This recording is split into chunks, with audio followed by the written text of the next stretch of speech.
From Washington, this is VOA News.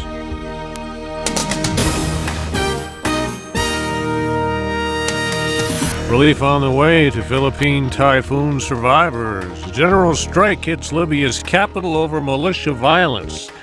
I'm Ray Kouguell reporting from Washington. Relief supplies are getting to a larger number of survivors in the typhoon-stricken central Philippines, but there are still challenges.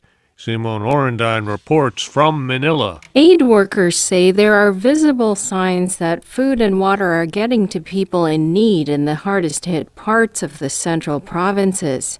Sunday, the government said it delivered about 115,000 food packages the previous day. Many of the packages filled with rice and canned goods have been going to Tacloban, the hard-hit city of 220,000, which has so far posted the most deaths. Philippine President Benigno Aquino went to a relief goods warehouse in Tacloban Sunday and reassured victims. May kakayahan ng gobyerno, marami hong tumutulong sa ating mga bansa. He says the government can rise up. There are so many countries helping. The Philippines will be able to recover. Simone Orendain for VOA News, Manila. The Philippine government says the typhoon killed almost 3,800 people and left about 1,200 others missing. Syrian monitors say rebels bombed a government building near Damascus Sunday, killing 31 people. The London-based Syrian Observatory for Human Rights says the building was destroyed, and a spokesman says 3 generals, along with a brigadier general, are among the dead. Across Iraq, several bomb attacks have left as many as 20 people dead and more than 70 wounded.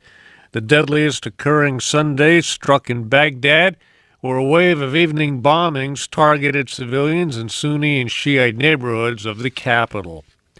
Most businesses and schools in Libya's capital, Tripoli, are closed after residents call for a strike to protest recent deadly violence by militias there. Edward Uranian has details. Libyan government television broadcast a warning Sunday to militiamen to put down their arms and to leave the country's security to the state after more than 40 demonstrators were killed by militiamen on Friday. The capital was largely quiet Sunday, which is normally a day of work in the Arab world, after a 3-day general strike was called to protest Friday's shootings. The Libyan state news agency reported the Misrata militiamen had abandoned their headquarters in the southern Tripoli district of Gargour. Edward Uranian for VOA News, Cairo. The Libyan National Congress, the interim parliament, also moved to dissolve a pro-government militia known as the Revolutionary Operations Bureau, which has been a source of turmoil in the capital. France's President François Hollande says his government will maintain sanctions and pressure against Iran until he is sure that it's renounced the suspected nuclear weapons program. Mr. Hollande made the pledge to Israeli leaders after arriving in Israel Sunday at the start of a 3-day visit. A Russian passenger airliner crashed while trying to land in the city of Kazan, killing all 50 people on board.